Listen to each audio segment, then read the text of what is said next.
And welcome back, guys, to round number 7 of the Croatian Team Chess Championship. Today I played against Grandmaster Motylev, originally from Russia, but representing Romania since a couple of years.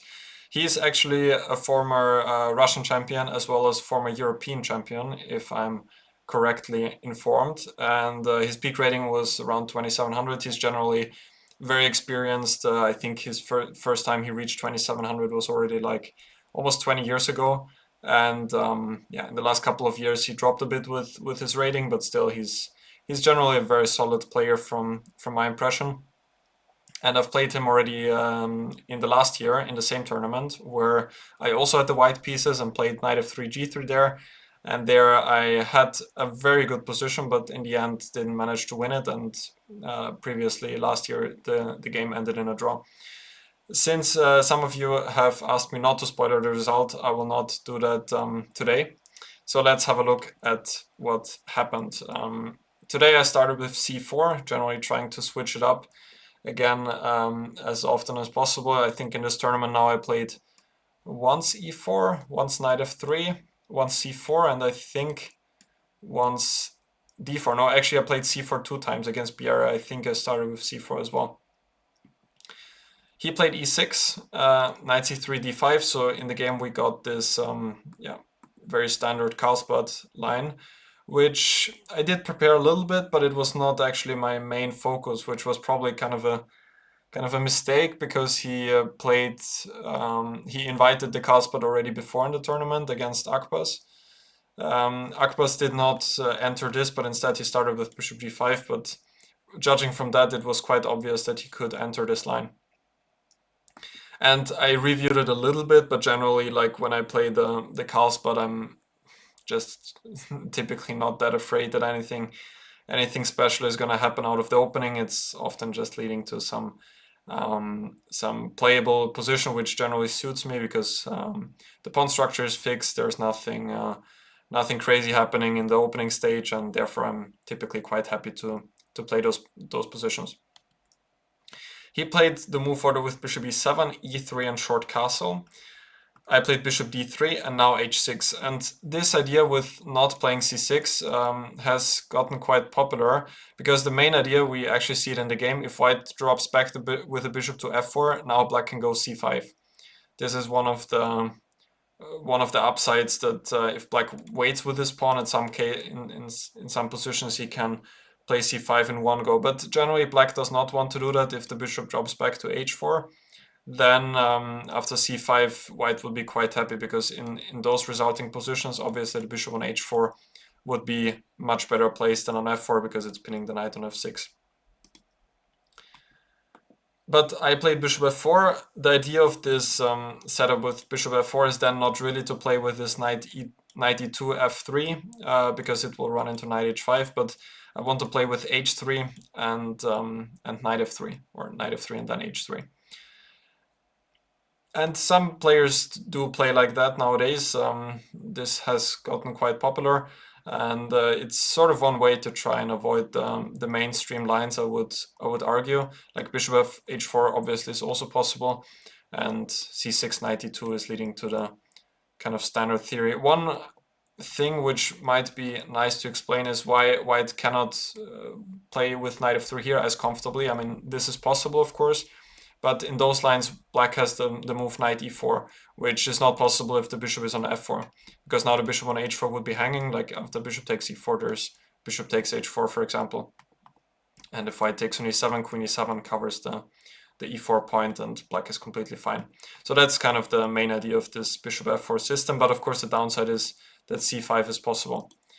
But if black does not go for that, if he just plays kind of his standard moves like this, then white typically has quite a pleasant position. Obviously black can play like this, but then white typically plays for the minority attack, maybe install this knight on e5, then bishop g3, f4 could be another nice idea. Those positions I always feel are quite nice for white. So he went for the concrete approach, c5. And the funny thing about this line, which I actually didn't realize, but my opponent told me that after the game, Yesipenko plays this line nowadays quite often. Take, take, bishop f4, and now not the standard move with c6, which is the main line, but instead Yasipenko also goes for knight f6 here. And after e3, short castle, bishop d3, c5, he had a couple of recent games here. And the funny thing is that actually this is exactly the same position as we had in the game, just that black doesn't have the move h6. So even here, black is pretty much okay, just very solid. Yasipenko is kind of holding every of his games here, even though the computer last time I checked does give like a slight edge to white. But obviously in the game with extra h6, it's a better version for black, but still white, I believe, has some chances to play for something. I played knight e2. Actually, in the game, I was not sure if I'm supposed to start with knight f3 or knight e2, but probably it doesn't really make a big difference. Because anyway, well, maybe it does make a difference, because after knight f3, I don't know if he now, yeah, maybe he has this extra option with c4. That might be the case, which is not really possible with the knight on e2. Because in the game, I had the knight on e2 and he played bishop g4. And in those positions, maybe that knight on f3 would be a tad bit better placed, but it's not entirely clear, and maybe black now can use this chance to play c4, bishop g4, even though that could also certainly be playable for white. Like the c4 move is very committal for black, because if black is not in time to get counterplay here, then white will roll down the center or try to play for knight e5, maybe even queen d2 is possible, followed by knight e5 and something like this. I don't know. Looks like chances for both sides. Computer gives like a slight edge now here, but can become quite dangerous for black with this plan king h1, rook g1. So I'm gonna look into those move orders later a little bit more. But in the game I went for knight e2, knight c6, short castle, and I was actually mostly familiar with this move c takes d4 now, which is supposed to be kind of the most solid continuation for black. And after knight takes d4, take everything, bishop d6. I knew that there was this most ambitious move with bishop e5 here, and there was actually a game in the World Cup, I believe, with Fedoseev having the white pieces, and I think he won quite an easy game here. Knight g4, queen e2, rook e8, f4. I think this is how the game went. Queen b6, king h1, and now the line goes like this: knight e3, knight a4, and black has some accurate move with bishop g4. I briefly went over this before the game, but then I actually concluded I don't necessarily need to enter that. I honestly just wanted to play queen d2 here. Also bishop g3 I believe is possible. I think this was played by Niels Grandelius against Zhu Wenjun. But I wanted to play queen d2 when white doesn't have anything special, but in a position like this, white is just playing for two results kind of, because white does have the better bishop. The queen looks nicely activated, and even some endgames could be some slight pressure for white. So this was my intention for today. But he played bishop g4, and I still knew this line. The funny thing about this is actually I checked this with a student of mine a couple of, not even a couple of weeks ago. I think it was like 2 or 3 weeks ago. So therefore this line was still very much in my mind. And now white has to sort of take on c5, at least that's what I thought. Maybe f3 is also possible. This is what a computer is saying as well. Yeah, f3 might be possible. I didn't really think about this during the game. Bishop e6, and just some standard position like this. There are also similar lines in this Carlsbad where black goes some early bishop g4, this Magnus Carlsen line. I can put that up on the board briefly as well. Like this is what I was saying. Bishop g4 here is quite a modern line as well. Or maybe with h6 first and then bishop h4, then bishop g4. But let's get back to the game. So f3 might be possible, but yeah, dc5 I was still sort of familiar with that. Bishop takes c5. And now I went for h3. I also remembered there's this move rook c1 first. But then, like generally, if h3 bishop h5 is already included, it would favor white, as far as I recalled. After rook c1, though, white probably should go for d4. But here there were some lines I was checking with my student back then, but it seemed to sometimes escalate quite a lot. Like I don't fully recall how it went. Just I think knight a4, bishop d6, and after h3 now, after black can go back bishop h5, but black has some other options now, because bishop h5 could transpose to what could have happened in the game. But the bishop can maybe take on e2 now, or yeah, probably take on e2 and then take on f4. So I started with h3, which does allow black to take on e2, but if black would go for bishop h5 now, then at least the bishop is already back there, which could prove useful for me. And I could maybe think even about going g4 and then bishop g6 I could take here. But in the game I was actually intending to go rook c1. And if d4 now, I thought I would go knight a4 here. And again, this inclusion of h3, bishop h5 would mostly favor me. Sometimes I could think about g4, but most importantly, the bishop often cannot go back there, or doesn't control some of those squares. And I think I was intending to go something like this: take, and knight c5. This was what I was thinking about doing. And b7 is hanging. He cannot take on e3 because of bishop h7. That's an important detail. Black should be more or less fine here, but I felt like I would have some slight ideas there. But he took on e2. I took back with a knight. This felt like kind of the right recapture, but generally my knowledge sort of ended here. Maybe bishop takes e2 is also possible. In the game I thought that black would quite easily equalize with this move d4. E takes d4, and well, in the game I thought knight takes d4. Yeah, computer gives bishop f3, but it's not really going anywhere. Guess that at some point black can also take there. So knight e2 should be the right way to recapture. He went queen e7 fairly quickly. And now rook c1 and rook a8. And after the game I was speaking to my opponent, and he told me that he was actually a bit worried that this h6 inclusion compared to Yesipenko's line might be actually a bit weakening if I go for knight g3, which might actually be the case. We were briefly talking about this after the game. Now knight f5, queen e6, and queen f3. And we were not so sure, because if knight e4, this is the move I suggested to him, then now white can go for queen g4 here. And black probably has to go queen g6, and at least some of the endgames should be quite pleasant for me at the very least. So this actually could have been a possible try here. Computer says that knight e5 is good, but it does look a little bit scary, huh? Like if queen g3, what is black relying on? Just knight g6? Knight h5 is there. Knight h5 is winning on the spot. Yeah, for example, this is one possible line, which is given by the computer, and then in the end, it's a perpetual check. King h8, queen h6, and knight h7 is not possible because the queen is hanging. This is how the game would conclude. I was briefly considering this knight g3. Obviously, also the point is that g5 generally never traps the bishop, because I always have knight f5 and then the bishop can go back. So this would have been quite a nice try. Still, black is pretty solid here. Yeah, like knight e5 is strong. Knight e4 is not as good, but yeah, it would have been a more dynamic way to continue for sure. I went queen b3 in the game, which probably is not the greatest of tries, but it was a logical move, so it's kind of a critique on a high level. But it seems like this knight g3, knight f5 is the plan which I should choose here. I played queen b3, just stepping out of the d file, since I expected him to go for d4 at some point. He played bishop b6. d4 immediately is also possible. I was thinking about this: e takes d4. If knight takes d4, I can take, and then in the end I have rook c7, which looked quite unpleasant for him. And I thought that he could do this, taking with the bishop, but it does look a little bit artificial. Now I'm seeing the computer does want to play like this. But in the game I thought I could play rook fe1 or rook fd1, and it's not so simple, I thought, for him, even though I missed that he has bishop takes b2 here.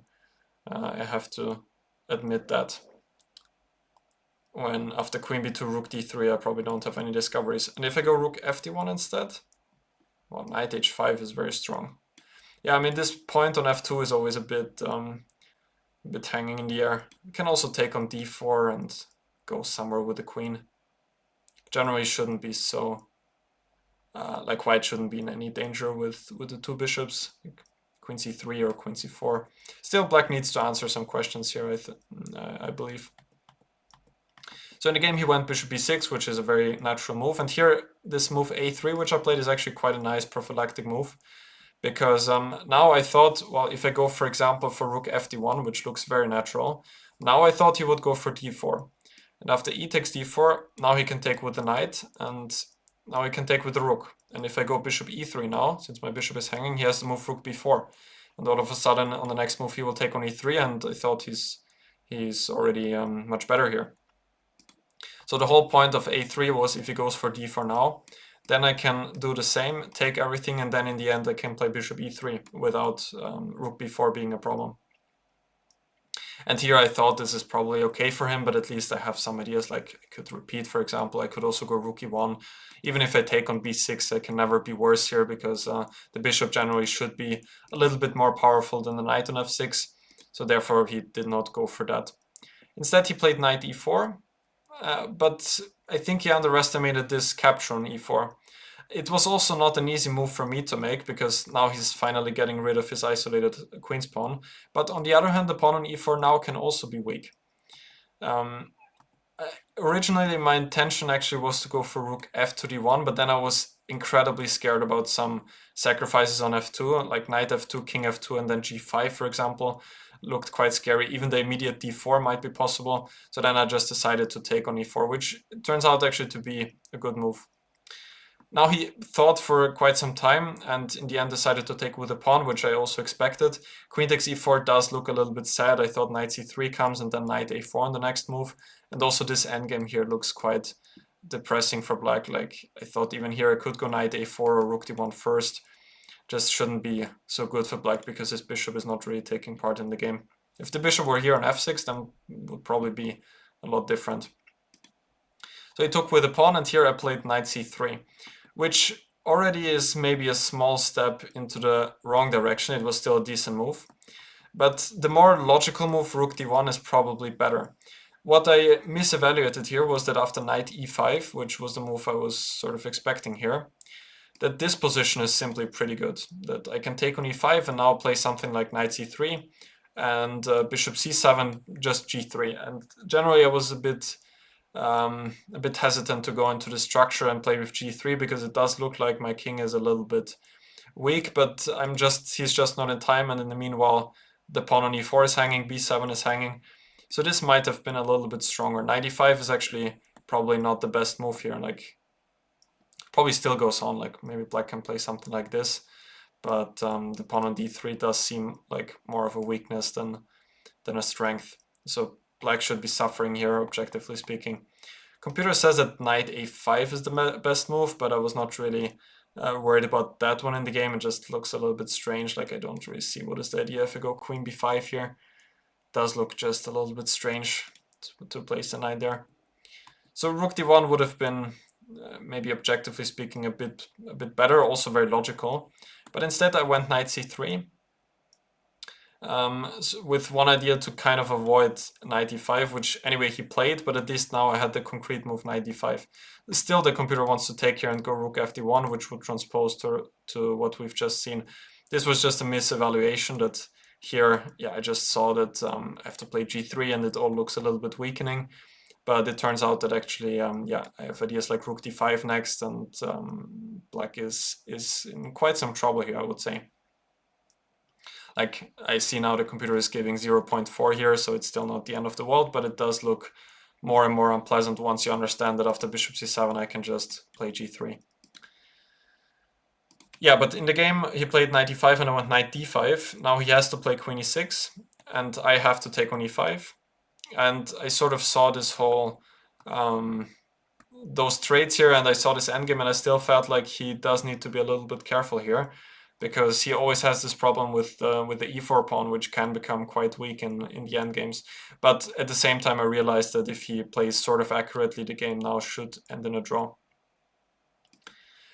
If he takes with the rook here, I thought I would also go bishop c7, and now I felt like the pawn on b7 could also be weak, so it's probably not the best decision for him to keep the queens on the board.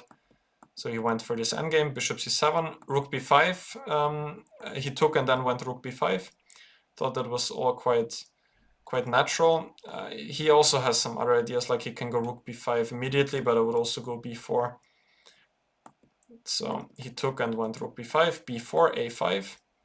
And here I took on a5, thinking that here I still have some chances and I would probably get the 4 versus 3 here.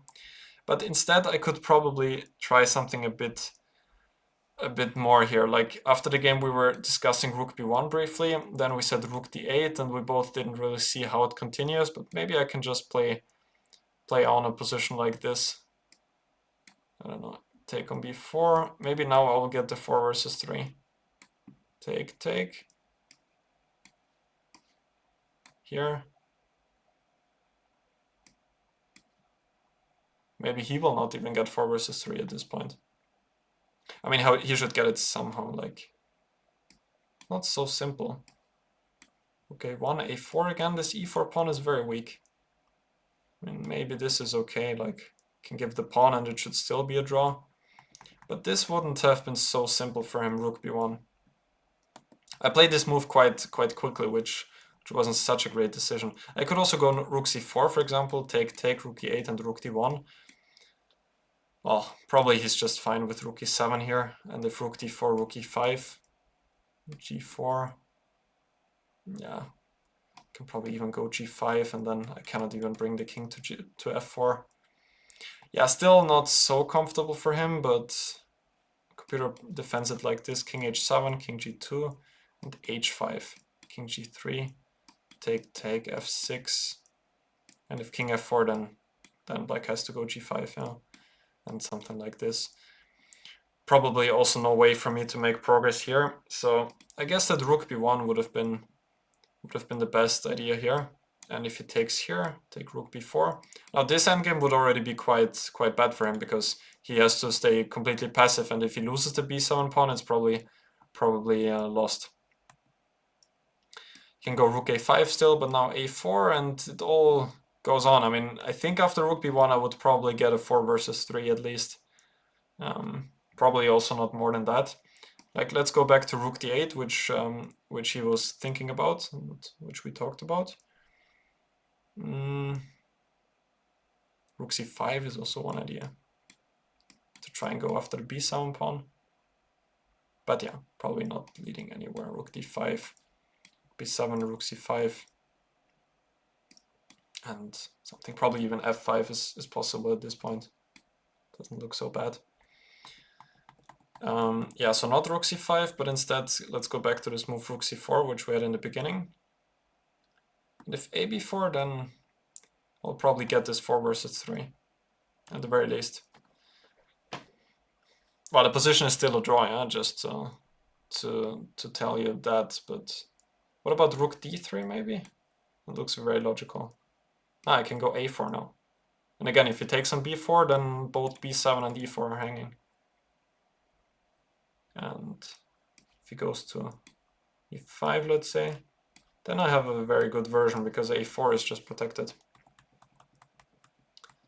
Yeah, rook b1 would have been a decent chance here.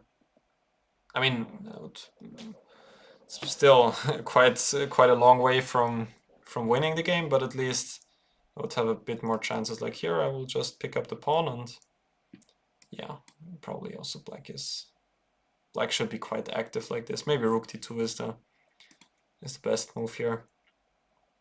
Rook takes e4, rook f5, for example. But he does need to find that, so rook b1 certainly would have maybe been a bit of a better idea. Like, I took on a5, and then I went rook takes b7. Also here I'm wondering if I can play more precisely if I start with this. Rook takes a3. Do I get the 4 versus 3 somehow? Probably not. Yeah. Because I took on b7, rook a3, and now I played rook c1. And I was thinking that he does have to give the e4 pawn at some moment. But I sort of missed his defensive setup, that he plays rook a6, rook e7, and now f5. And after rook c7, now he has rook g6, and it does look pretty awkward at first, but actually I don't have a way to destroy his defensive setup here.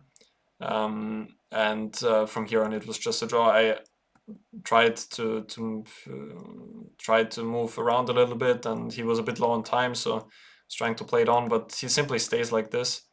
and there's nothing really I can do. He played rook d8, rook f7, rook d5. Yeah, maybe he could also play rook f8 here. Also doesn't seem like an issue. Take, and if rook c5, he has rook f6. Even though maybe I can, I don't know if I can go after the h5 pawn like this. Because how is this endgame? I don't know, maybe still a draw. King e6, king b4. Now it's getting a bit close, but probably still a draw in the end. Yeah, that was just not entirely necessary, but yeah. But anyway, he went for rook d5. So I don't really see how I could even achieve like a 4 versus 3 in the game. As I said, this rook b1 would have been more ambitious. But here I don't really see what I can do. Like he's just waiting and protecting like this. And after rook d7 here, I offered a draw because he would go back rook g6. Once rook f7 comes, he plays rook b5. And once here, then rook f8 or rook f6. Like there were some tricks I was thinking about. I was already a bit surprised that he plays rook g4 earlier, because sometimes I thought I can kind of try to lock out his rook here. But even if I do that, it doesn't really achieve anything.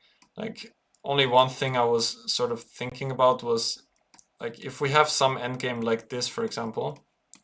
I was curious about this, like with this rook completely locked out here. Like if I try to bring the king somehow, but even here he's probably just at some point gonna play g5, and then it's just an immediate draw. So yeah, that's how the game concluded again, and nothing special. Yeah, so the game ended in a draw. Overall, pretty normal game, I would say. Like I did have some pressure, I would say. I was never in any danger, so overall, pretty good game. I could have played more precisely here with rook d1, but yeah, or after knight e5 to take and then rook d1. This was just something I didn't evaluate correctly. And apart from that, in the end game, this rook b1 would have still been a small chance when maybe I wouldn't be recording now, but still pressing some 4 versus 3. But yeah, shouldn't complain too much. I think the game was pretty well played overall. So thank you guys for watching. I see that the recap, wow, already 27 minutes. So hope you guys enjoyed it. Hope you learned some new stuff about the Carlsbad. This bishop f4 back is getting more and more popular, and I think it's quite a nice line for the white side. So I will see you tomorrow. Tomorrow is the last time that the round is at 3 p.m. Tomorrow is already round 8, and the last round starts pretty early in the morning. So probably I won't be able to record a recap after round 9, only once I'm back home most likely. But yeah, I will see you guys still tomorrow, when most likely I'm gonna play against Szymon Gumelarz from Poland. So see you then.